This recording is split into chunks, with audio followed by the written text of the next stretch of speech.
प्यारे बच्चों, नमस्कार। अब इस समय हम आप कक्षा 12 के छात्रों को अभिज्ञान शाकुंतलम नाटक पढ़ाना प्रारंभ कर रहे हैं। तो कल तक हमने महाकवि कालिदास की 7 रचनाओं के बारे में बताया। अब उसके बाद अब अभिज्ञान शाकुंतलम चतुर्थ अंक, जो कि कक्षा 12 के कोर्स में है, कक्षा 11 और कक्षा 12 दोनों में आधा आधा चतुर्थ अंक का पढ़ना है। तो सबसे पहले ये चतुर्थ अंक प्रारंभ करने से पहले हम आप लोगों को चतुर्थ अंक का सारांश संक्षेप में बताना चाहेंगे। तो इसका सारांश चतुर्थ अंक का ये है कि सर्वप्रथम मंच पर फूल चुनती हुई प्रियंवदा और अनसुईया आपसी वार्तालाप से चतुर्थ अंक का प्रारंभ करती।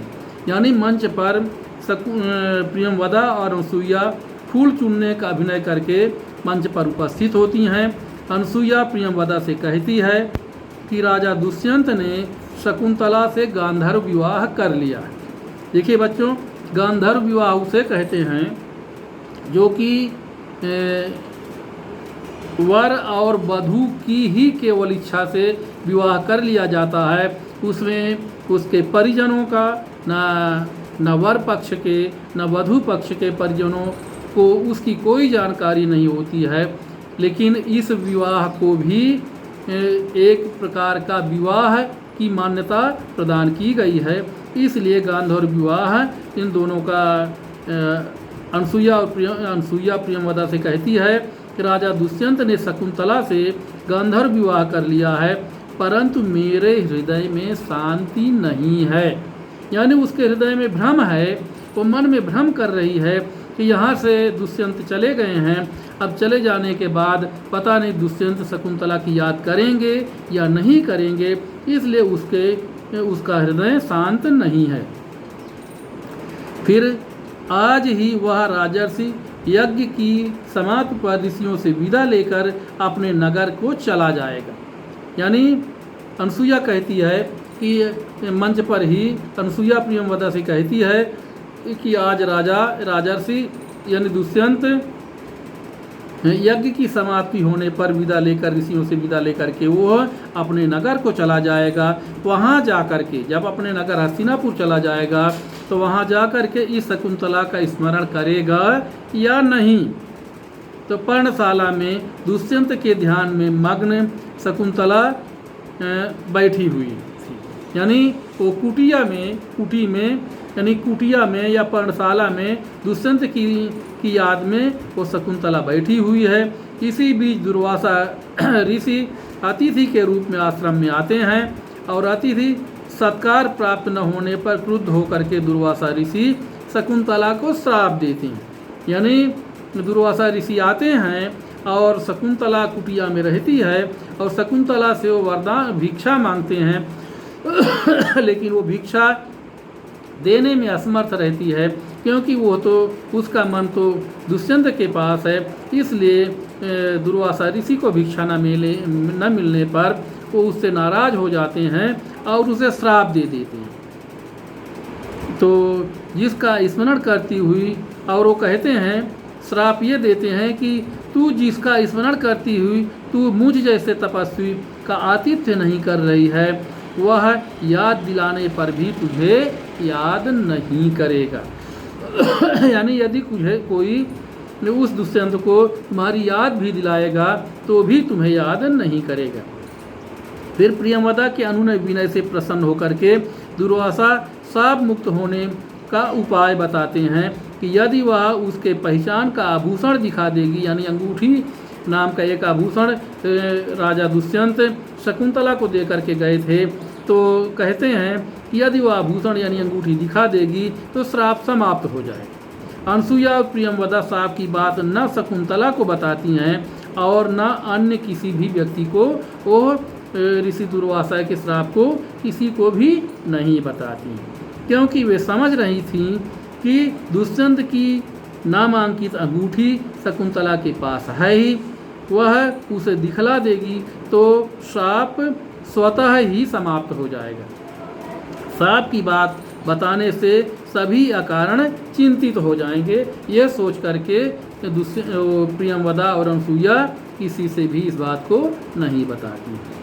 फिर सोम तीर्थ यात्रा से लौटे महर्षि कण्व को आकाशवाणी से ज्ञात होता है कि शकुंतला का गंधर्व विवाह राजा दुष्यंत के साथ हो गया है और गर्भवती हो गई।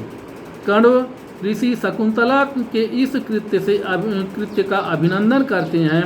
दुर्वासा के श्राप के प्रभाव से शकुंतला को बुलाने के लिए राजर्षि दुष्यंत ने किसी भी व्यक्ति को नहीं भेजा, यानी वो गए वहाँ और उसके बाद ऋषि दुर्वासा के श्राप के कारण वो शकुंतला को भूल गए, इसलिए किसी को भी शकुंतला को बुलाने के लिए वापस नहीं भेजा। शकुंतला को पति गृह भेजने के लिए कण्व ऋषि प्रबंध करते हैं।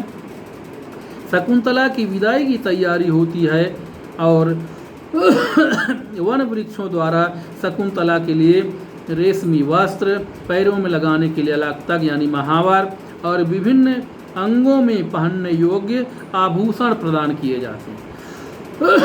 उन्हें लेकर तापस कुमार नारद आता है और उन्हें गौतमी को देता है कि इनसे शकुंतला को अलंकृत कीजिए, शकुंतला को सजाइए।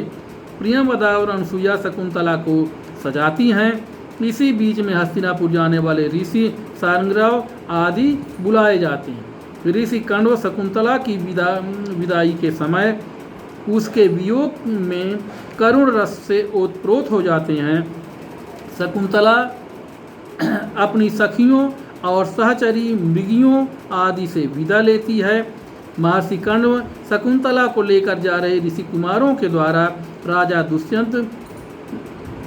दुष्यंत के लिए संदेश भेजते हैं कि आप अपने उच्च कुल के अनुसार शकुंतला की स्नेह प्रवृत्ति पर विचार कर अपनी अन्य पत्नियों के समान ही इससे भी व्यवहार करना।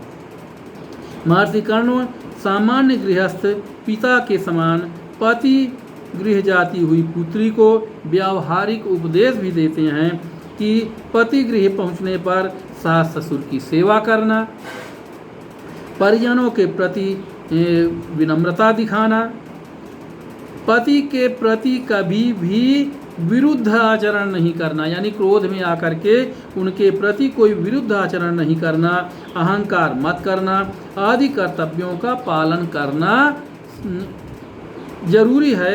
ऐसा उपदेश ऋषि कण्व शकुंतला को देते हैं। कण्व से विदा लेते हुए शकुंतला पूछती है कि मैं कब इस आश्रम का पुनः दर्शन करूंगी।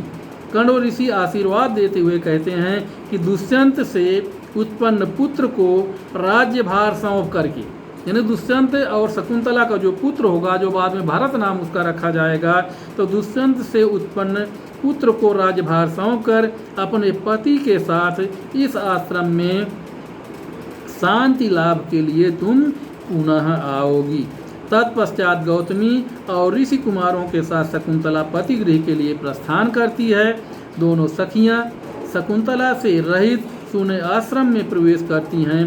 कण्व ऋषि पुत्री को पति के घर भेजकर हार्दिक प्रसन्नता का अनुभव करते हैं और कहते हैं कि अर्थो ही कन्या पर किएव तामद्य संप्रेष्य परिगृहीतुः जातो ममायम विशदः प्रकामम प्रत्यर्पितन्यास युवांतरात्मा। यानी कहते हैं ऋषि कण्व कहते हैं कि क्योंकि कन्या पराया ही धन होती है और उसे उसका विवाह करके मैं आज उसे भेज रहा हूँ, और इसलिए आज मुझे बहुत ही विस्तृत, बहुत ही ज़्यादा सुख मिल रहा है और ऐसा लग रहा है कि मैंने किसी की धरोहर वापस कर दिया है। यानी जैसे किसी की धरोहर अगर आपके पास रखी हो और उस धरोहर को आप लौटा दें तो जिस प्रकार का सुख आपको मिलता है, ठीक उसी प्रकार से मुझे भी आज सुख मिल रहा है, क्योंकि कन्या पराया धन होती है और आज विवाह उसका हो गया है और आज विवाह करके मैं उसे उसके पति के घर भेज रहा हूँ, इसलिए मुझे आज अत्यधिक खुशी हो रही है। ऐसा कह करके ऐसा कहते हैं ऋषिकर्ण, और चौथा अंक समाप्त होता है।